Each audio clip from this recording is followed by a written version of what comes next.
อาจารย์สวัสดีครับ Good evening. We speak English today. We are in international broadcasting. Hello, greetings to everyone, whoever you may be, wherever you are from. We are coming to you live from Thailand. The time is about 7:52 p.m. We are here to answer your question. Dhamma question. If you have any question you want to ask, please click on the link above and you will be taken to, if you have the Zoom application. If you don't, you have to download the application and then you can join our meeting. So here we are, me and my team. I have to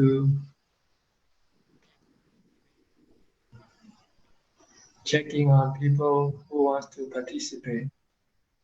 Make sure that they don't come and disturb our meeting. So, welcome.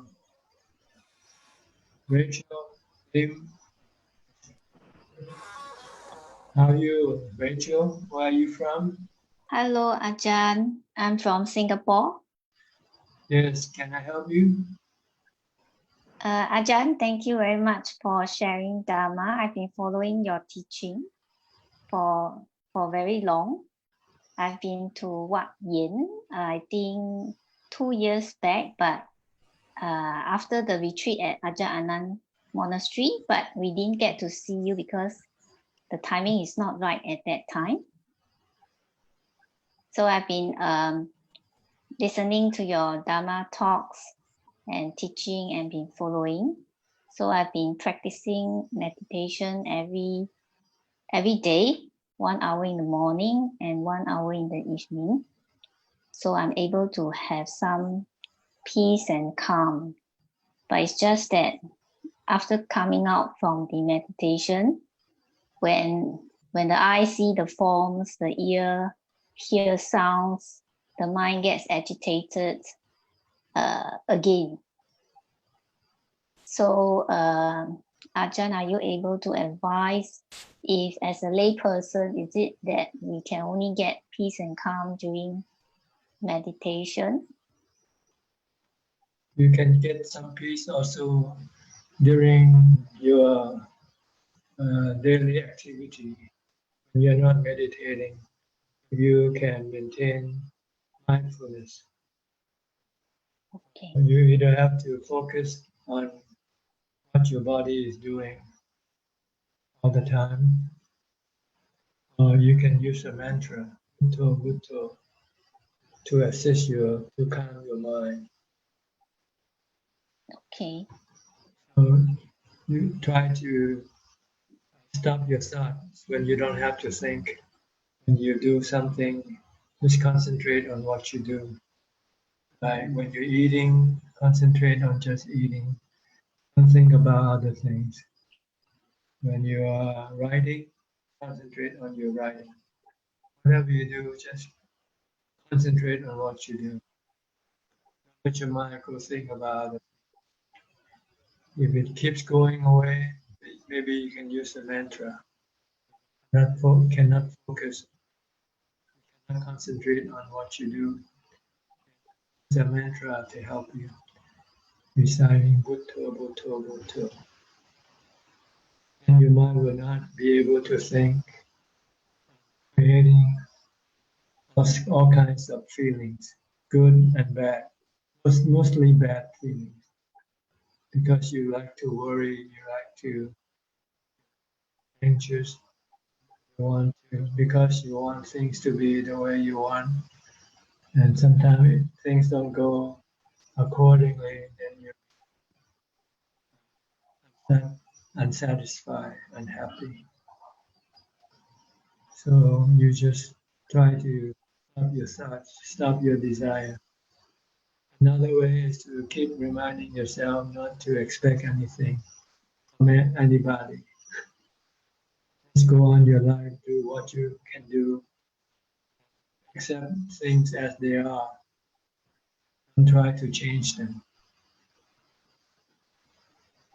Ajahn, can I ask, some Ajahn says that if you are good in samadhi, but you are not good in mindfulness, wisdom will not arise.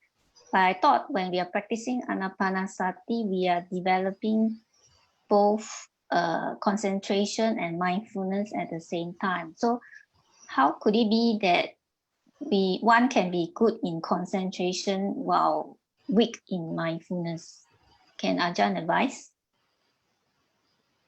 I think if you're good on concentration, it means you're good on mindfulness. Mindfulness and concentration is the same thing. But what he might means is that you're only good when you sit and meditate. When you're not meditating, you're not concentrating. Maybe that's what he means. So you should try to be mindful all the time, not just during meditation. Okay. And you will. Sometimes as a lay person, it might be quite difficult while working and maintaining mindfulness at the same time. The problem with being a lay person. It's just something you just have to accept. That's why people become monks, becoming machi, becoming nuns, because they want to have more time to concentrate, more time to be. Because when you become monks, you don't have to work. You don't have to have connection with people. You can be alone most of the time. And you can then be mindful or concentrating. But the problem is for some people, once they become monks, they got frustrated because they're not able to concentrate mindfully. And their desire keep pushing them back to lay life again. So after a while, after being a monk or being a nun for a while, they might give up the road, return back to lay life again. So when you're back in lay life, then you have this yearning to become a monk again. So you just sort of running back and forth between these two lifestyles until you can be able to establish continuous mindfulness, be able to curb your desire, curb your thoughts, and you might be able to remain a monk or remain not forever. Okay. So you just have to accept your situation. This is what you can do under the circumstances. I always comparing lay life and life of monk, like driving on the freeway and driving on the ordinary road. You can get on the freeway and then there's no distraction, no traffic. You can drive quiet, no intersection, no red lights. But if you drive on the normal road, you will have intersection, you will have traffic jam. So lay life is like that. You have a lot of things and people to deal with. By being a monk, being a nun, most of the time you'll be alone. You might deal with some people, but I feel. So what the goal is to do what you can now, and hopefully might be able to propel you to become a nun later on in your life. If you advance in your practice. Thank you, Ajahn. I'm hoping for the opportunity as well. All right. Okay. Any more questions? Maybe one more question. Recently there's an abbot of a forest monastery that has passed away in a fire. So some of the Buddhists was quite sad that why a senior person with good practice could not escape such mishap. So what is Ajah's explanation? Because sometimes they will say that for senior member, usually the deva will be protecting them, but with this incident, some of us, the confidence might be shaken because of this incident. So what is Ajah's comments on this? You have to look things as being impermanent and being anatta, being you cannot control situation. If things gonna happen, it's gonna happen. And it's also maybe has to do with karma. Each individual has their own karma. The devas cannot protect us from karma, from impermanence, from anatta. So, to those who can see the characteristics of existence and the working of the law of karma, they just not surprised. They just expecting to happen. So this is what the Buddha wants us to contemplate, to prepare ourselves for the eventuality. Each one of us has to die. And the way we die, we cannot predict how we're going to die. Die cold, die hot, die in the water, die on the air, so, but it doesn't matter how you die. As long as you know that you're going to die, and then you prepare your mind to accept it, then your mind will not be affected by the death of the body. This is what we practice to prepare ourselves for this eventuality by using mindfulness, samadhi, and wisdom. Wisdom is anicca. Things are impermanent, rise and cease, born and die, with everybody, regardless of who they are. You can be kings, you can be president, or you can be a beggar. You all have to meet the same fate. You have to die. Once you are born, you cannot escape. You cannot escape death. The goal is to teach your mind this so that your mind will not be disturbed when things happen. Okay? Thank you, Ajahn. No more questions. Thank you. Go to the next person. Yanashami from Lebanon, I believe. How are you? Okay. I'm good. How are you? Good to see you again. Thank you. Thank you for inviting me here. You got anything to say or ask? Maybe a little later on, if someone else now has some question ready. Fine, okay. I have Niroja next to you. Niroja, how are you? Turn on your microphone, please. I'm good, Ajahn. How are you? Good. You were here last time also, right? Did you Yes, join us Ajahn. before? Yes, I have. All right. You have any question today? Yes, Ajahn. I want to ask something about Vipassana practice. I have heard that some monks say that when we do Vipassana, it is not right to right to take the conventional reality and see the anicca is not the really right way, but instead we should see how the convention is created with avijja.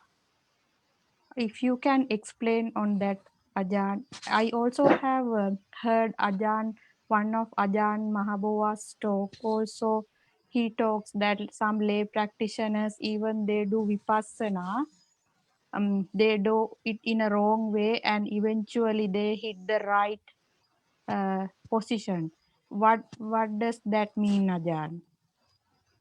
I didn't quite get your question. Can you please repeat it again? Yes, I have heard some monks say that when we do vipassana, it is not the right to do, try to take the conventional reality and see the impermanence of it. Instead, that we should see how the avijja is creating the convention. So, Many different ways of developing vipassana. There's no one particular way. Vipassana means insight to the nature of things as they are, as not as what we think they are. So what we think of things is usually we think of them as being permanent, being a self, being conducive to happiness. So we want to re-educate our mind that this is not the truth. The truth is everything is impermanent. Everything is conducive to suffering, sooner or later. Everything is anatta, meaning it's not, they don't belong to you or they are not you. You cannot do anything. You cannot keep or control them all the time. In order to teach you to let go of your attachment to things, like your body and the body of other people and possession.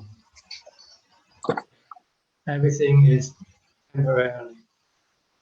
They come and go, they rise and cease. And if you are attached to them, when they disappear, it will make you sad, make you unhappy. And if you know ahead of time that sooner or later you will have to leave, then you won't cling to it. Ready to let it go. Ready to let it go, then you will not be hurt when it disappears from you. So this is the normal way of developing vipassana insight, being to see the three characteristics of existence in everything, both animate and inanimate, people, animal, and in things. Things are also anicca. You buy a car, after a few years it will break down, right? You buy a TV, after a few years it will break down. Everything eventually will break down. It's just a matter of time. Something lasts longer than others, but they will eventually have to break down.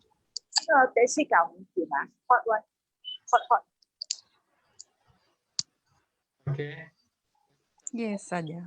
Just No, Ajahn, thank you very much. okay. You have any more questions, or you want to wait and ask later? I'll wait and ask later, Ajahn. Okay, fine. Anybody? Okay, Yannasangwararam. Yes, Ajahn, I want to ask regarding the Tvihetuka and Dvihetuka people.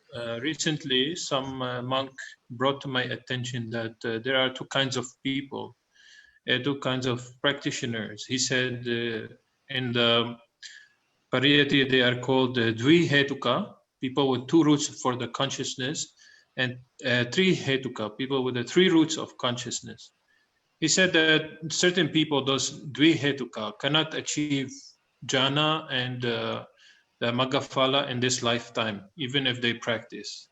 But only the Trihetukas they can achieve in this life. So I was thinking, is that the reason why we should go into the practice, not expecting any results in this lifetime? Because it is still possible that we will not get those jhana and Maggaphala in this life, even we practice the whole life. If we are Dvihetuka, rooted consciousness, then we still cannot achieve in this life. I think, to be honest with you, we don't know who we are, actually, what type we are. So don't worry about it. Just concentrate on your practice.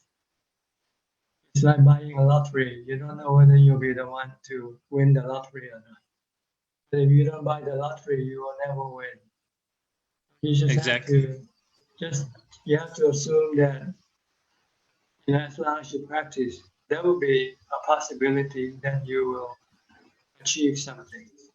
If not complete liberation, maybe you will have some partial liberation. If not liberated, at least you have started on the path, for instance. So don't worry about the result. Keep doing. I think this kind of thinking will discourage you from doing the practice. So don't get discouraged. Don't presume that you're not gonna be able to achieve your goal in this lifetime, because you will automatically stop doing it, right? And when will you start? Every time you start, you keep thinking this way, you'll never get started. The Buddha never taught this kind of teaching, as far as I know. He always tells us to learn, to push ourselves, regardless of who we are. And if we keep practicing slowly, one day, slowly, he said, for some people might be 7 days, for some people might be 7 months, for other people might be 7 years, even 7 lifetimes. Sotapanna have 7 lifetimes to complete his goal. But it all comes from doing the practice, samadhi and panya. So I think we should focus more on our practice and not on the result. The result will come from our practice. Yes. Okay. All right. Anybody else? Hi, Mike. You've been here for quite a while. Hi, Ajahn. Where are you from? From Singapore. From Singapore. Okay. Yep. Actually, I don't have any particular question. I see. I asked you before about the 4 foundations of mindfulness. Yes. But you mentioned that it's actually more for advanced practitioners. So I should go back to the ABCs. So right now, as advised by you, I try to anchor my breath. Yes. If whenever possible, then Yes. I will try to have a sitting meditation practice, if possible. Yeah. Yes. Yeah, because then the body, the feeling, and the mind object or subject that you have to study after you have samadhi. Yes, you have to develop samadhi first before you can seriously study the nature of the body, the mind. Right. I'm actually down with dengue fever now, but I feel better now. Yeah. You feel better. Okay, good. Yeah. Thank you, Ajahn. Okay, stay on and keep on listening. Yep. Let me say hello to Karina May. She's been here Hi. Ajahn. Yeah. How are you? Where are you from? Where are you from? I'm from Singapore. I'm from Singapore. Indeed, that I used to practice meditation. Just lately, a bit slack, and then recently I started to practice again. Maybe in the morning about 6 or 5 or 6 o'clock. But lately I encountered that the mind or the heart is not easy to calm down, because sometimes I focus on the puto. Sometimes I will just focus on my tip of the nose of breathe in and out.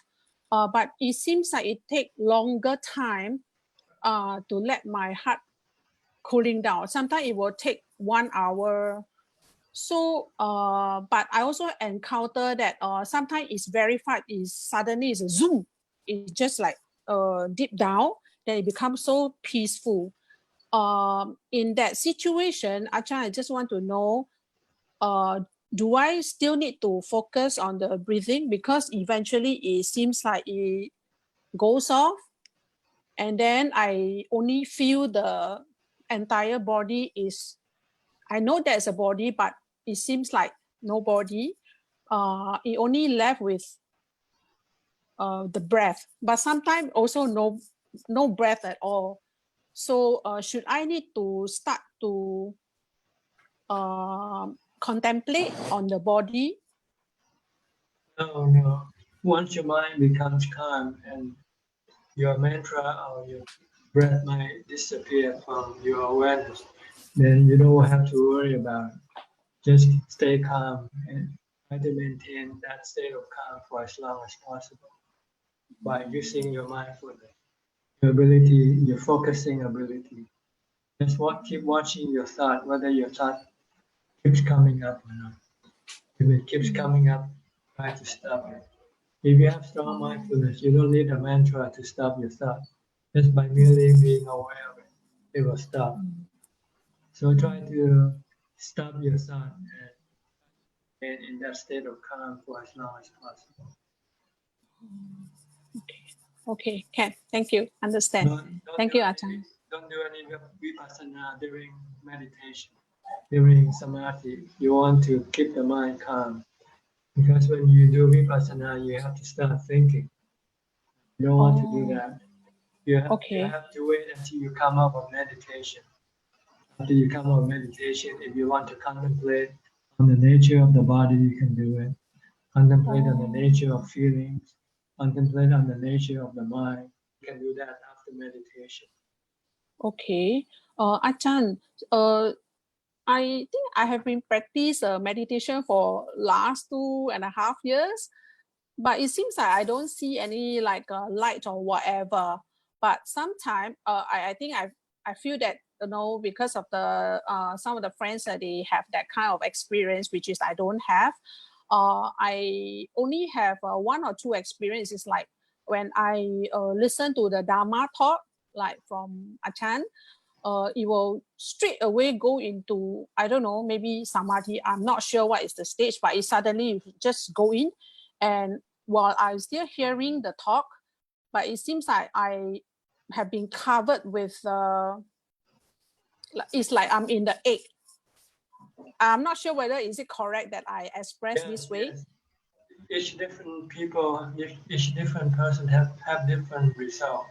Yeah, so don't worry about what other people have. Just watch what you have, what happens to you. Sometimes when your mind becomes calm, you have a different set of feelings. That's what it is. Some people see light, some people have goosebumps, some people. No, this is different reaction the mind has to that state of peace and calm. So don't worry about it. Okay. The goal is to have it calm and peaceful. Okay. Because I'm in that situation, it's like I'm inside the shell of the egg. I'm trying to go out. It seems like I couldn't, and I have to open my eyelid, and it's very hard to open. So I force my, Go out because you meditate to go in. Once you're in, try to stay in. When you want but to I don't know out, what, because I was wondering what's happening, and I still can hear the sound, but it looks like I don't know what to focus. Just it's no longer. Focus on the situation, on the circumstance. If it's good, try to maintain it for as long as possible. It feels good, right? Yeah, but it's very long, and I don't know what to do inside the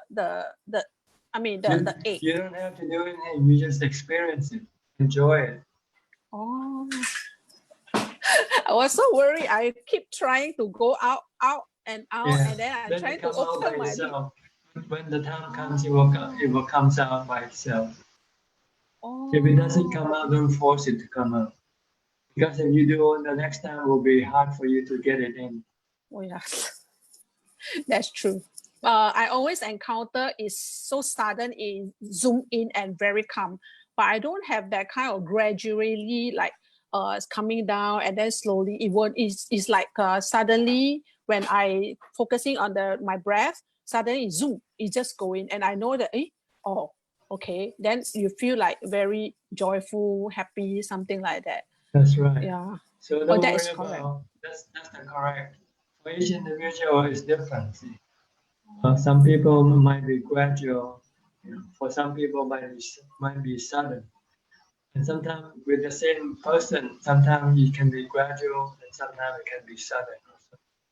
Oh, then how do we practice Ajahn? Because sometimes I have if I don't mindful, if I sometimes I mean most of the time I'm not so mindful in my daily life, somehow I have bad thoughts. Now those arise.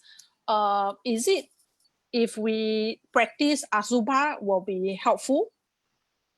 Well, Asubha is for a certain purpose. Asubha is to get rid of your sexual desire.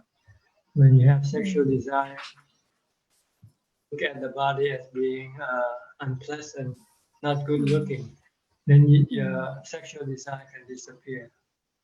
Depends on what you want to use the Dhamma for. You have to have different type of Dhamma. If you're angry, then you should use metta. You should. Oh. If you are okay. if you are angry, you use metta. If you have this craving, sexual craving, desire, then you use Asubha.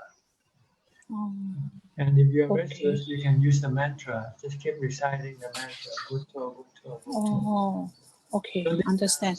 They're like medicines to cure your different mental illness. But sometimes mantra also can't help because the mind is if too much thing to think of, is a lot of thoughts there. Then so sometimes you can use the contemplation on death. You're gonna die.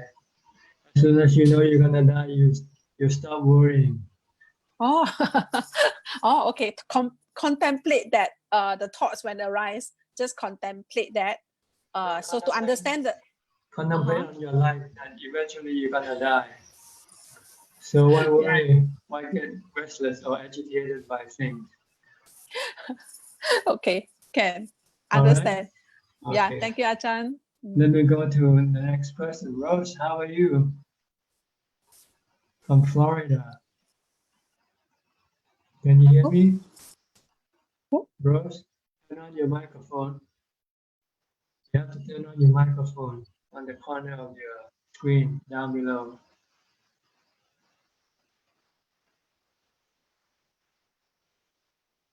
Can someone turn on her microphone for her? Rose. Rose. Turn on your microphone. Your microphone. Speak. You haven't turned on your microphone yet. I asked her to unmute already. Okay, unmute. Unmute again. Yeah. It's muted now. It's still muted. Unmute your microphone. Okay. I asked her to unmute. Okay, now. Okay, you can speak now, Rose. There was overlapping of so many. Can you speak louder or come closer to the screen? Your voice kind of soft. Go ahead. Go ahead, speak. How are you? How are you?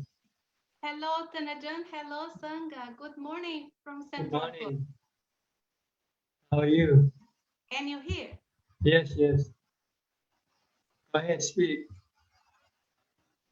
It was overlapping sounds I couldn't hear. Now it's fine. Good morning to everyone. You got any question or you want to say anything?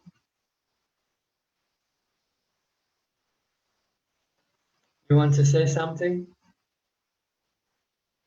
There is a problem in this video. I am hearing echoes, Ajahn. So I see. quiet. I'm not sure what happens. Do other people have the same problem? No. No. Everybody can hear quite well. Maybe something with your connection, maybe. Okay, we'll come back later to you. Okay, we'll go to Geraldine first. Geraldine, how are you? Turn on your microphone. Unmute your microphone. Okay. Hello, Ajahn. Nice to see you again. Where are you from? Singapore? Yes. Yeah, okay. Ajahn, I wanted to ask about using Buddha. So I actually followed Lompa Bunmi before at Udon Thani, and he taught us how to use Buddha. And then at that time, when I joined the 5-day retreat and I did Buddha the whole time, there was a time when there was no thought and then the body felt very light. So what happened was I came back to Singapore and I started to use Buddha for a lot of things, but I realized that at that time I was very against thoughts. So every time a thought came up, I would use Buddha to get it away. And after a while, when I felt that I couldn't function as a layperson anymore, because then I keep using Buddha to push down the thoughts. So am I using Buddha wrongly? No, you're doing it right, but you're doing it for the wrong situation. When you have to sing, you should stop Buddha. You Sorry again. have to use your thought, then you should stop using Buddha. Because Okay. you have to work, you have to think. For example, I will, let's say for example, when I'm going to work and then I'm walking along the pathway, and then thoughts will arise, because when we are walking, we are supposed to stay with the body and walk, right? So when thoughts arise, then I will do Buddha to like an insecticide to like spray off. So that's the wrong way of using Buddha. Is it the right way of of using Buddha? That's the right way. I mean that when you have to think, then you should stop using Buddha. When you work, you have to think, and you have to stop using Buddha. And if not, then you won't be able to work, right? Yes. So we should use Buddha only when we are not working, meaning when we are use your eating. thought. When you don't have to use your thought and you keep thinking, then you should use Buddha to stop it. But if let's say I have managed previously, when I first started, there was a lot of thoughts. But then after a while of practicing, there is more space between the thoughts. So the thoughts don't arise every time. The thoughts will arise maybe previously, maybe every second there's a thought. Then now maybe the thoughts are spaced further. So when the thoughts are spaced further, do we allow the thoughts to arise, or still use Buddha to stay at the present moment? It depends on what you want. If you want to keep the thoughts away, then you have to use the Buddha. Or if you think the thought stay away, then you can stop your Buddha also. And you should be merely knowing. Okay, but because some Ajahns would say that thoughts are like cars on the roads. So like on the roads there will always be cars. So there will always be thoughts. So if we don't react to the thoughts, is it okay to let the mind, because the thoughts are non-intentional, the thoughts just come up by itself, and sometimes it is something to remind me, oh, I haven't done this today, or oh, I have to do something in the afternoon, but maybe when I stay at the present moment, I will not remember. So at such a time, are these thoughts called useful thoughts?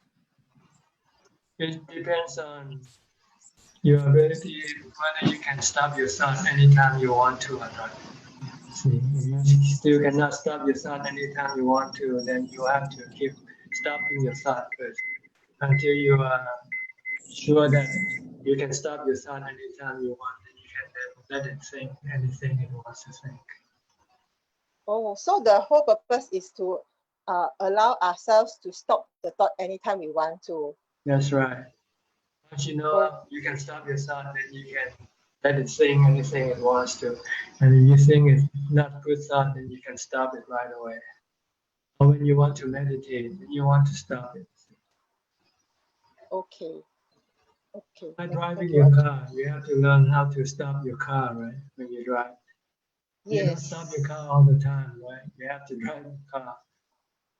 Yeah. So I sort of thought I was using Buddha wrongly. So I stopped using Buddha. And then when I stopped using Buddha, I realized the mind will wander. So the mind will have like nothing to hold on to. So it's still good to continue to have something to hold on to, is it? That's right. If you're not strong by yourself to stop your thought, to control your thought, then you have to rely on Buddha to help stop your thought. Okay. Otherwise, we will just stay with the awareness of the body. Right? If you're not thinking, you can just be aware of the body. Okay. But if you try to be aware of your body, but you still keep thinking, then you might switch back to the mantra. Okay. So, for example, early in the morning when you brush your teeth, and then the thoughts come up, and then you will say Buddha so that you will concentrate on brushing the teeth, is it? That's right. Okay. If you can concentrate on your brushing without thinking, then you don't need Buddha. But if let's say you can concentrate on thinking, but you can also see that there are thoughts in the mind, then is it not okay? Or I just have to Buddha so that I will stay with the brushing? Yeah, on your brushing of your teeth, and ignore your thought. If you can do that. Okay, so the whole trick is to ignore the thoughts when ignore the thought or stop the thought if it becomes overbearing, if it becomes disturbing. If it doesn't disturb, then if it's not disturbing, then you can leave it alone. But concentrate on what you do. Okay, understand. Thank you, Ajahn. Okay.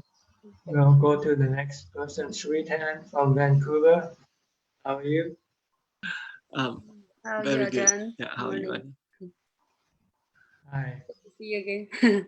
You're coming early today.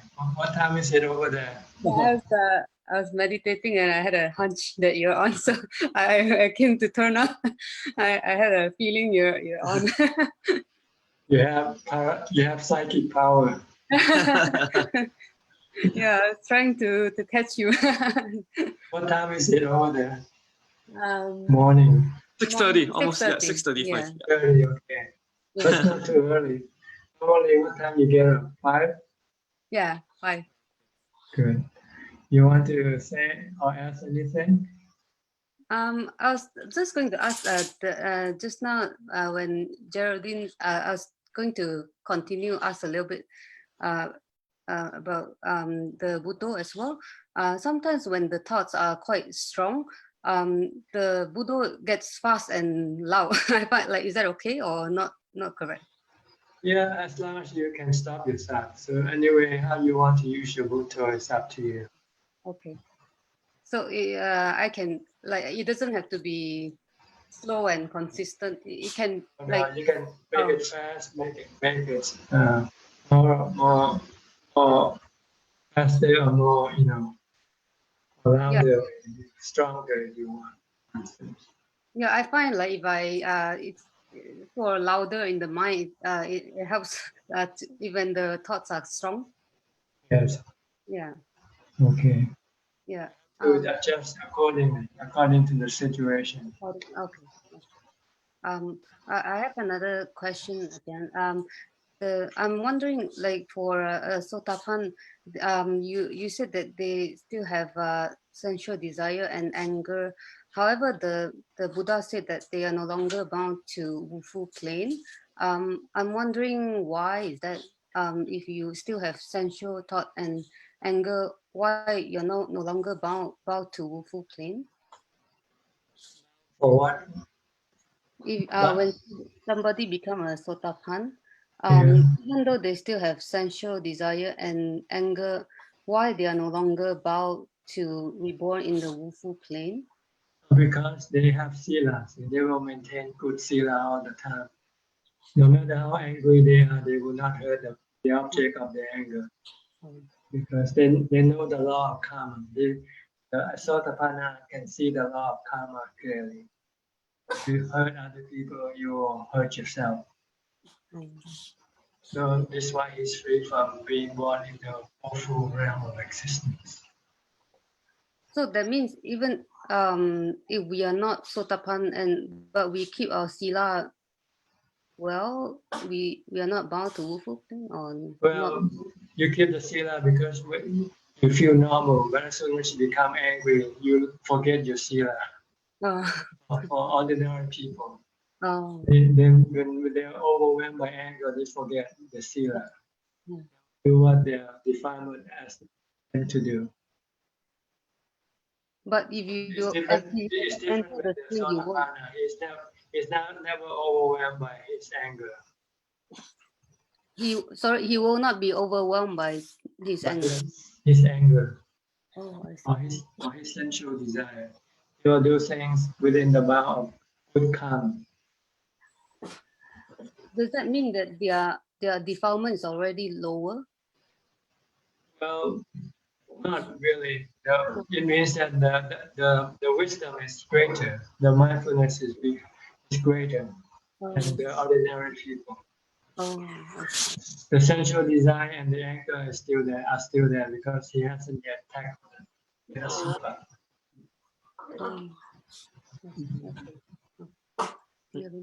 But Sotapanna has the wisdom to know that to do harm to other people is wrong. He understands the working of the law of karma. So he will never break the precept. No matter how angry, how mournful, how sad he might be, he will not hurt other human beings or other living beings. For that reason, he will not have to go to the woeful state after death. But ordinary people, no matter how well you keep your sila, you might still lose your mindfulness. Is that That's what right? You can go crazy when you're angry. Oh. And you do say you feel sorry later on. Oh. But a Sotapanna will not do that. Oh. We have strong mindfulness and wisdom to remind him to be good, to be a good person, regardless of what the situation is. Even if he has to, even if he has to lose his life, he'll give up his life rather than hurt others. Okay? Yes, that makes sense. Good enough? Yes, that makes a lot. Let me come back to Rose again. Rose, can you hear us now? Rose? Yeah, okay. In this computer. Yes. You have to speak louder or you have to come closer to the microphone. Okay, go ahead. Speak. Tanaja, today yes. I got a problem with the computer. I don't know how to fix. It's good now. It's good now. We can hear you. You're good enough. You just have to be close to your computer. Can you hear? Yes, yes, well. Go ahead. You want to say something? Tanajan, I have one question. If the attainments come in a form of a flashlight, because... Yes, go ahead. Listening. I'm listening. If attainment comes in the form of a flash of light. Yes. Attainment can have different characteristics. Whatever characteristics of attainment you get is still attainment. You might become calm and peaceful after that. After you have attained to one level, your mind will to become calm and peaceful, because in order to move up each level, you have to go through some sort of disturbances in your mind. And then you use mindfulness and wisdom to teach your mind to let go. Once your mind let go, then that disturbance will disappear. Like anger, for instance. If you can find the cause of your anger, normally your anger comes because you desire for something. And you see that what you desire for is impermanent, not under your control. You might get it, you might not get it. If this time you don't get it, you just accept it. When you accept it, then the anger or the disappointment that arises from your desire to get things and not getting it will disappear. It's just an example of how each step happens. You have to have problem, disturbance, and then you use mindfulness and wisdom to solve it. Once you have solved the problem, then the disturbance will disappear, and then your mind will become calm and peaceful. Okay? Any more questions? Okay, well, let me go to Philip Lim and his wife. How are you? Turn on your microphone, unmute your microphone. Hi, good evening, and good evening. Good evening. You're from Malaysia? Yes, Yes, yes. Okay. How are you? We're good, we're good. Okay. Question? Ajahn, recently, when I was in meditation, after a while, when the mind calms down for quite a moment of sitting, basically, maybe about 45 minutes, like that, right? Towards the end of the meditation, right? The mind certainly starts to repeat ETP so, for no apparent reason, and it doesn't stop. I know, I just watch it. Is it a common thing that it happens? Because maybe because you want to continue on with your meditation, and the mind start reciting the chanting. Yeah, yes, it keeps on. This will regenerate more mindfulness, so that it can resist your desire to get up. Yes. I mean, it just continues and continues and continues for like quite a while without being able to stop it. I know. I just observe it, and it just keeps on chanting in the mind. It's good. Let it keep on chanting. Then you can stay put. You don't have to get up and do things here. You can continue on with your meditation that way. Okay. It means you might have done this chanting a lot. It becomes second nature to your mind. Yes. And when it feels it wants to continue meditating, then it will start reciting the chanting. It's okay. That doesn't do you any harm. Okay. Any more? That's all for now. Yeah, for now. Okay, I'll go to your friend. What's his name? Your friend, iPhone. What's his name? Hi, iPhone. Hi, Ajahn. It's Elvin here. Sorry, I can't What's figure your out. name? What's your name? Elvin. From Yes. Malaysia also, right? Yes, that's correct. That's correct. Okay. Yeah. Haven't seen you for a while. Yes. Keep on missing your Zoom. Quite busy. Yeah. Not at the right time. Yeah. Yeah. I think a month already. Yes. Yeah. Okay. Since the last. Yeah. Yeah. Yeah. Go ahead.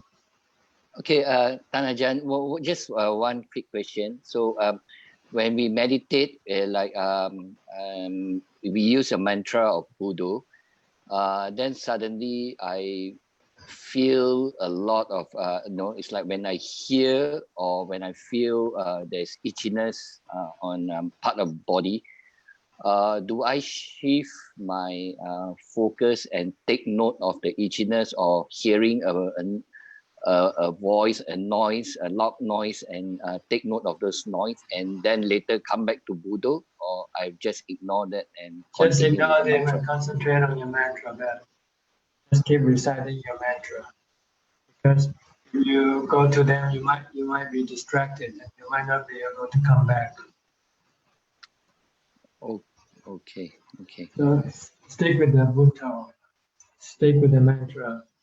Just be aware briefly that, okay, I know I'm itching, but I'm not gonna get involved with the itching. I'm gonna come back and concentrate on my Buddha. I see. Just ignore and continue with the mantra. That's right. And watch the breathing. Don't watch them. Don't pay any attention to them. Any attention to them. Pay attention to your Buddha. Right. Okay.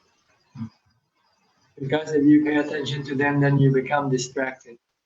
Instead of becoming one, your mind will become two. You are going back and forth between your mantra and the object of your attraction. Right. Okay. Okay. Anything else? No, that's all. Thanks, Sadhu. See. Okay, let me go to the next person. Jiong from Malaysia. Hi, how are you? Hi, Ajahn. Good evening. Thank you. From Malaysia, my first time talking to you directly. Ajahn, Good. thank you. Happy to be able to talk to you too. Yes. Ajahn, I have been a Buddhist for more than 30 years, attended about 10 retreats, meditation retreats, but every time after I come back, after a while, I become lazy, sloth and torpor to meditate. So now I try to start again. I find that the lying down posture is very comfortable. So I will meditate until I fall asleep, or I listen to a Dhamma talk from YouTube until I fall asleep. Is that the wrong way to cultivate myself? It's not wrong, but it only makes you stuck with sleeping. You won't go very far. You will be able to just meditate for maybe half an hour and then you fall asleep. Yes. If you want to meditate longer, then you should use other position. Sitting would be better. And you can meditate longer. Longer. Because when you sleep, you lose all your mindfulness. But when you sit, you won't lose your mindfulness. And the goal is to develop mindfulness. The more mindfulness you have, the stronger you will be able to control your thought, your defilement. Okay. All right. Unless you are sick or you are unable to sit or do any other position. You just like when you are sick in bed, you just have to use that position. But you will not be able to achieve much unless you use wisdom. Like some people at the time of death, they use wisdom to teach the mind to let go of the body.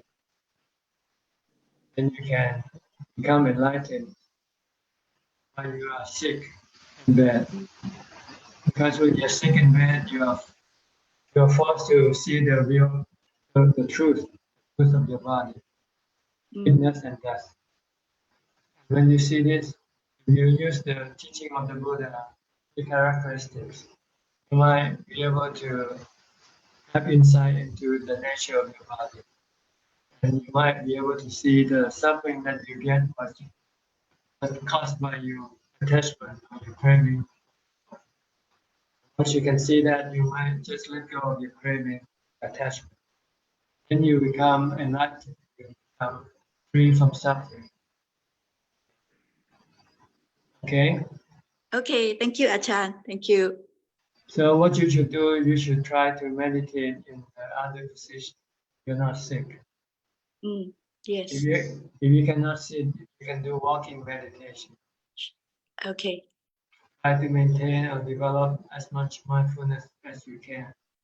As mindfulness will be very useful for your practice of meditation and also of vipassana. All right. Okay. Okay. Thank you, Ajahn. Thank All you. right. Then we go to the next person. Okay. Dhammanadi Chandra. Hi, how are you? Please turn on your microphone. Unmute your microphone.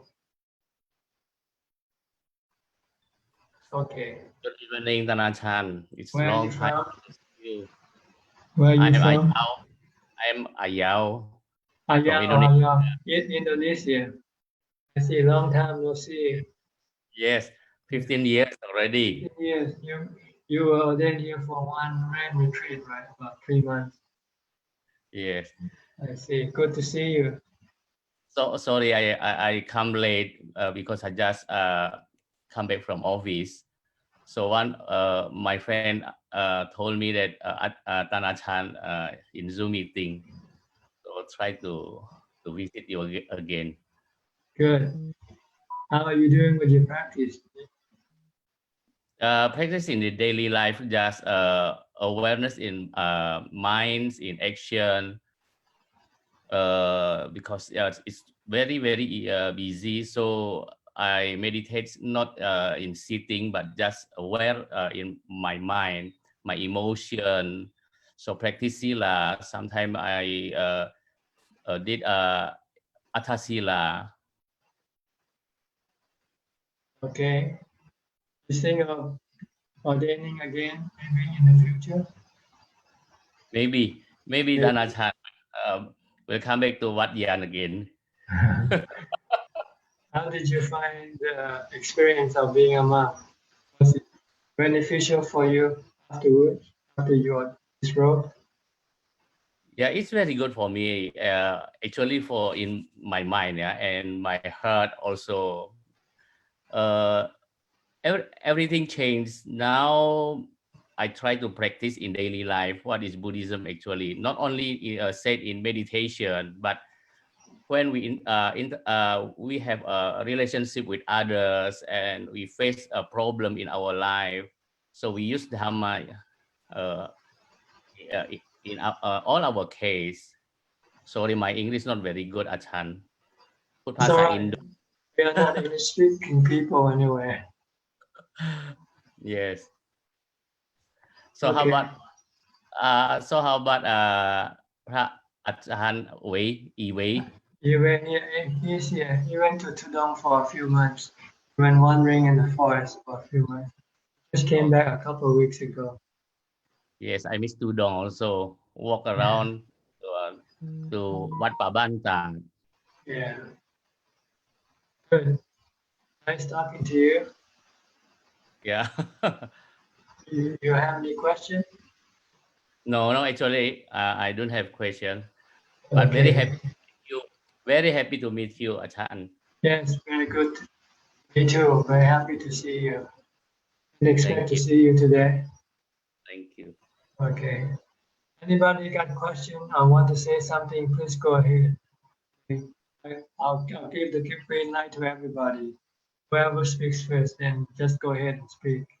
You have to unmute your microphone if you want to talk. Sweet hand. Ajahn, I have another question. Go ahead. I started reading your biography My Way, and I'm just trying to. There's a experience of yours that you have experienced when you were a lay person. That movie trailer thing, that when you meditate, no, actually when you are in day-to-day life, that movie trailer thing. The reason I'm asking about that is I have experienced similar type of experience in my life after like meditating. When I was doing something else, my mind became very calm and I started seeing everything very rapidly, and my mind stayed very calm at that situation. what sort of experience are they, Ajahn? I couldn't, analyze that at the moment, but when I read your book, I really connected to that experience. Thank you, It's Ajahn. just your mind being calm and not reacting is what it is, which is good. Try not to react to things you see or hear. Just try to be aware of what you see or hear. Because sometimes when you react, you can react positively and sometimes negatively. So it's better not to react. Just let things be. Just accept things as they are. Don't have to change them. Don't have to do anything with them. Is that mind experiencing some equanimity at that moment? Yes, if you're not reacting, it means you have equanimity. Equanimity doesn't mean you have to have it in your meditation or because if you build up a lot of equanimity, you can have it when you're not meditating. Okay? Thank you, Ajahn. The goal is to let go of things rather than trying to cling on to them and trying to manage them, because sometimes it can make you frustrated or disappointed. You cannot do it. So, Ajahn, when we realize Dhamma, at one stage, the second nature of the mind is equanimity, that not reacting to things. Can you repeat the question again? So when we realize Dhamma, the mind's second nature is equanimity, that we are not reacting to things. Am I right? Yes, it's letting go. You can say letting go or not reacting.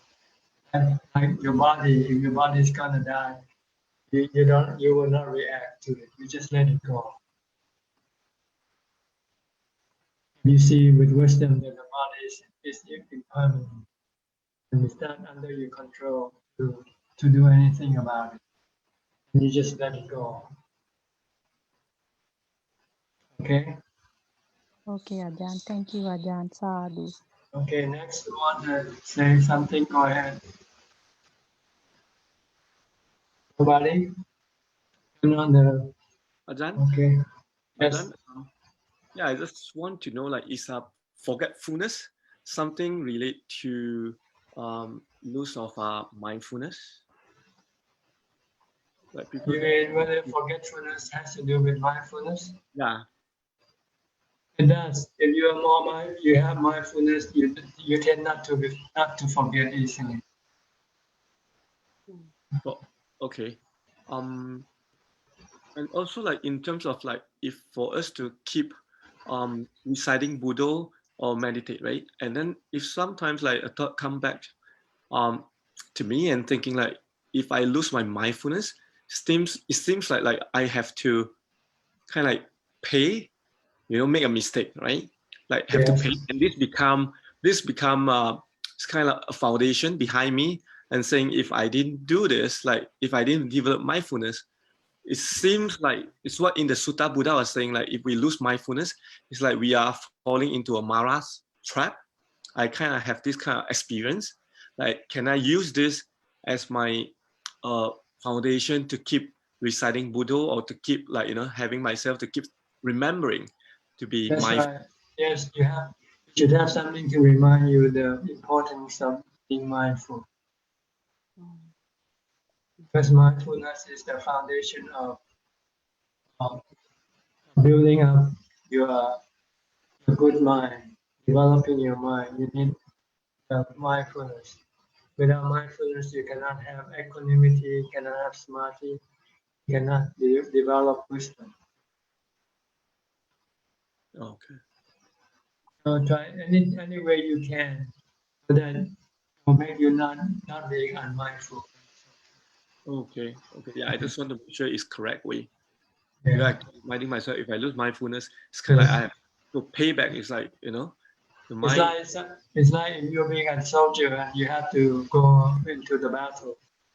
You have something to remind you that you have to carry your weapons with you. Yeah. And you can be dead when you shot at by your enemy. Just something like that. Yeah, I have this kind of experience, like what Buddha described. Like it's like fall into a trap. Okay. Yeah, thank you. Right. We'll go to Kashmir. Kashmir. Hi. Hello, Where Ajahn. Where are you First from? time. I'm from Malaysia. I see. Yeah. You have any question? I can't think of any question now, but just to pay respect to Ajahn. Okay. Thank you. And then we'll go to the next person. Thank you. Want to say or ask something? Go ahead. And Ajahn? Yeah, just a little question here regarding practice of Anapana. Sometimes I start with the Anapanasati, just focusing on the in and out breath. But later on, I feel like focusing on the inhale as well as the sensations on the body at the same time. And exhale, also focusing on the sensation of the body, like sweeping the whole body. Is that okay to practice this way? No, I think you should stick to one thing.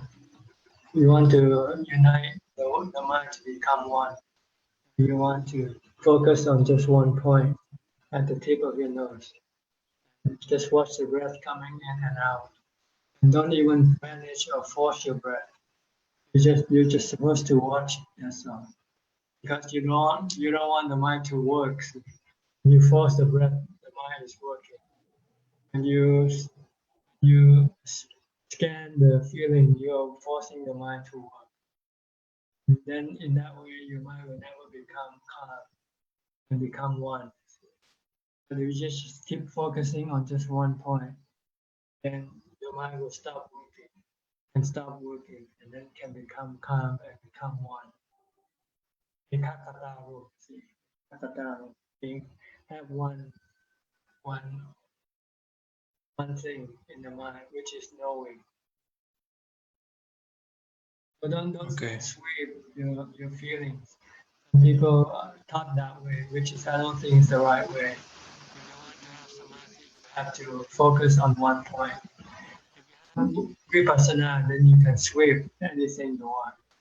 In Vipassana, you want to see everything in every form, in every situation, past, present, and future. But with Samadhi, you don't want to think, you don't want to use the mind to work, to do anything. You want to rest the mind. You have to focus the mind on just one point, at one point. Okay? Okay. Right. Thank you. Next, anybody?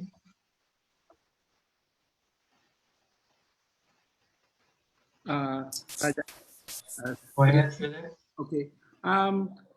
During meditation, when the mind drops into a moment or a period of no thoughts and into a void where you have no attachment towards sound or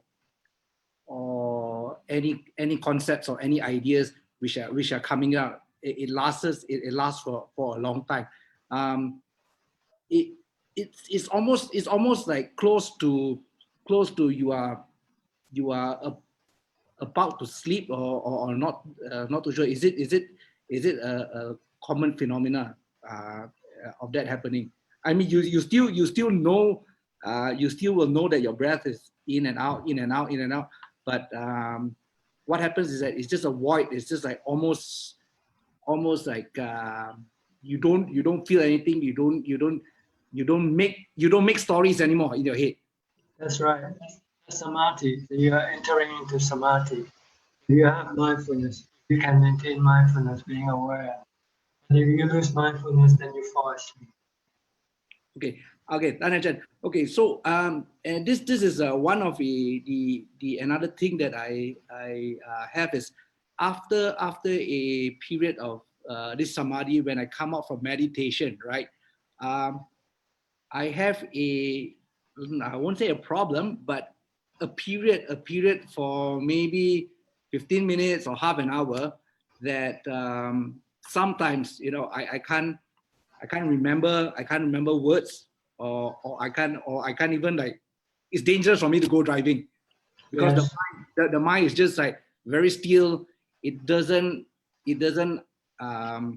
get like, oh, this is a red light, you know, you need to stop, or this is a stop sign. So I mean, I felt that. So I need to, like, stay away and let the mind slowly get back to you know, the senses getting back into reality. You know. It's possible, as long as you know the problem and then you just wait. Don't rush your mind to go work when it's not ready. So that phenomena is possible. Yes, for some people, not all. So maybe this is your case. This is the case here. So long as you know and you know how to deal with it. Yes, it's more prominent if, let's say, I go for a long retreat, and after a long retreat, right, I come out the retreat, right, it takes a while. It takes a couple of hours for it actually to for the sounds to register, the sight. See, when you meditate, you stop your kanda, you stop your memory, you stop your thoughts. Yes. So when you come out of meditation, it might take a long time for it to restart. Yes. So it's okay. Just being aware of the problem and trying to use mindfulness and wisdom to solve the problem. Like, give it time to restart itself. Okay. But sometimes it can restart quite quickly if something suddenly happens. Yes. You run into a snake or something, then it might restart very quickly also. Yes. Yes. Yeah. Okay. Okay. So as long as you're being mindful, that would be okay. There will be no problem. Mindfulness is the key. And wisdom, common sense, you hear me? Common sense. Yes. To know what you should do and what you should not do. Right? Okay. Anybody else?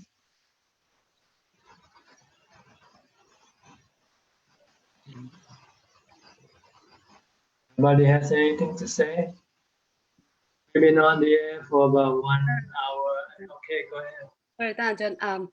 The other day, Rose asked you a question, and it unfortunately it wasn't recorded because there was disturbance on our Zoom. I'm not sure if you remember. There were hackers. Yes, last time we had hackers. I remember Rose asked you to explain about the four satipatthana to us, and your explanation was so excellent. I really would like to hear again, if and hopefully it can be recorded and I can hear it again and again. Okay. For Satipatthana Sutta teaches step by step the practice, the Dhamma practice. The first step is to develop mindfulness and samadhi by going into the forest and sit under a tree, right, where it is quiet, and you use mindfulness of breathing to calm your mind to enter into samadhi. You can succeed this first step, then you can go to the next step. When I say this first step, it doesn't mean you do it and you get it right away. For some people, it might take years before they can get into samadhi. Real samadhi means being able to be in samadhi for a long time, like 40 minutes, 1 hour. The mind becomes peaceful and has calm. This is the first step. You want to develop mindfulness and samadhi, so that your mind can be strong to then study the nature of the body, feeling, and mind. First, to study the body because it's the most obvious object to study. You see your body all the time, but you're not seeing it according to the truth. You don't see it getting old, getting sick, or die. You want to force your mind to look at this truth until it eventually will accept the truth.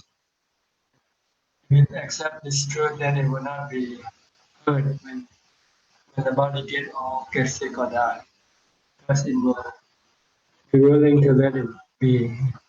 Because you know you cannot control your body. You must prevent your body from getting sick. So you tell your mind to stop clinging to your body. If you don't want to get hurt, if you don't want to have dukkha, you have to see anicca and anatta of your body. Body is anicca, changing, rising and ceasing.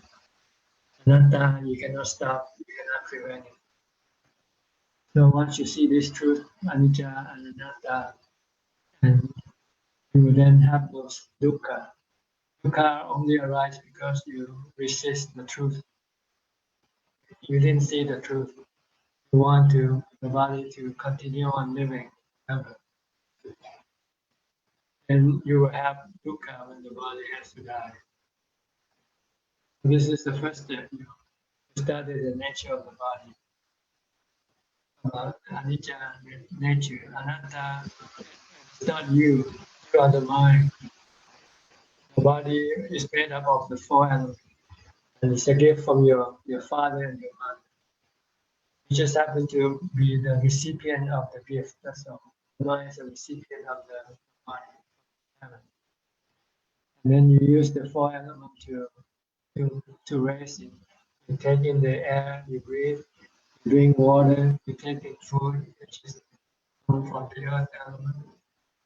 And you take in the heat from the sun, and also the heat that's generated by the body itself. So this is the composition of the four elements. And eventually when the body dies, this four elements will separate. For each separate ways. When you die, the first thing that disappears is the breath, air element, followed by the fire element, temperature, and followed by the water, the liquid start coming out from the body. And eventually all that is left is just the earth element, the solid part of the body. So this is something you have to study and tell yourself. There's no you in the body. You can dissect the body and look at each different parts of the body. And is this you? Is the hair me? Is the bone me? Is the teeth me? As you will come to see that there's no parts of the body that is you at all. It's your own delusion claiming it to be you. Once you see that, then you will not attach to your body, because you know that you come from the mind, from your thoughts. The mind, the one who knows who said, is not the body. This will teach you how to let go. Sometimes if you want to get rid of your sexual desire, then you have to look at the unpleasant part of the body, like the inner parts of the body. Look at the body when it becomes a corpse. Contemplation of the 10 corpse. 10 stages of corpse. And you can loosen your sexual desire. Every time you have this sexual desire because you see body as pleasant looking. You have to counter this perception by seeing the unpleasant side of the body. And every time you see a body, you will not look at it as being pleasant or good looking. Because you will see a super, you will see the unpleasant aspect of the body. And by that way, you can get rid of your sexual desire. So this is the contemplation of the body. To get rid of your attachment to the body and your attachment to the body of other people. Today I'm quite tired, so I just want to go briefly. The feeling, you have feeling coming from your body. The body has regenerate feelings from what you see, what you hear, what you feel and touch, what you touch. And sometimes you get good feeling from what you see or hear or touch. Sometimes you get bad feeling. Sometimes you get neutral feeling.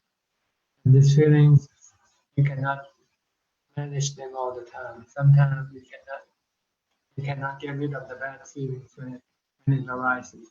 Like when you are sick, for instance, you got fever, then your body becomes painful.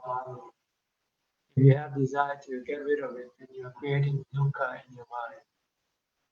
And if you see that feeling is anicca, changing, anatta, we cannot control it, we cannot manage it. You just have to accept the feeling as they come. Good feeling, bad feeling, neutral feeling. Just teach your mind to accept them as they are. Once the mind can accept them, then your mind will not won't have any dukkha, won't have any suffering. Suffering arises because you want to get rid of bad feelings. You want to get good feelings when you don't have it. And thirdly, the mind. The mind is considered. The mind has emotion in the mind. The mind keeps changing. Someday you feel you might have good emotion, someday you have bad emotion. Sometimes you have anger, sometimes you have sadness, sometimes you have happiness. These are considered to be emotion in the mind, which is different from the feeling which comes from the body. Sometimes you think good, something you think about something, you're creating good feeling in your mind. Sometimes you come into a certain situation and you generate good emotion and bad emotion. The mind keep doing this, and sometimes you cannot force it or control it. You cannot force or control it, and you just have to teach your mind to accept it for what it is. You can accept the changing nature of things, whether in your mind, in your feeling, or in your body, and you will not have any dukkha in your mind. As far as the Dhamma, the Dhamma is the Dhamma that you want to see, whether you have in your mind or not. When you see the Four Noble Truths inside your mind, not the Four Noble Truths that you read in the book, but the real Four Noble Truths is in your mind. You have to see whether you have wisdom, you have mindfulness. These are the Dhamma that you need to develop if you don't have. You know, if you find you're still lacking in mindfulness, then you have to keep up, you develop more mindfulness. If you don't have samadhi, then you have to develop more samadhi. If you don't have wisdom, you have to develop wisdom. But you need this Dhamma to be the tools to teach your mind to get rid of the suffering, to get rid of your craving inside your mind. So this is basically what the four foundation of mindfulness is about. It's about developing mindfulness, developing samadhi, developing panya or insight, wisdom. Okay? Anybody else? Go ahead. Because if you don't say anything, I will have to call off this meeting pretty soon. Because we've been on about 1 hour and 29 minutes already. Time passed by very quickly.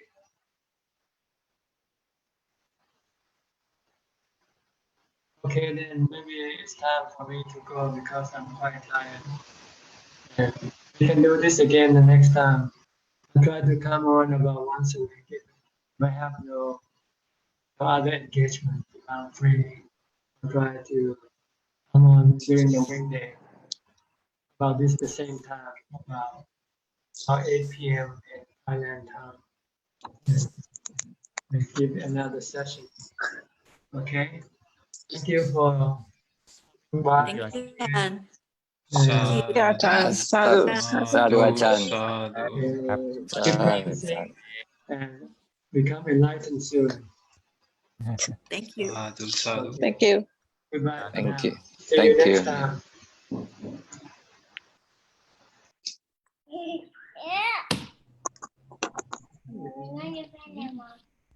Hey, you. So you say hello to Nana and then you like stick out your tongue. What are you doing? What are you doing?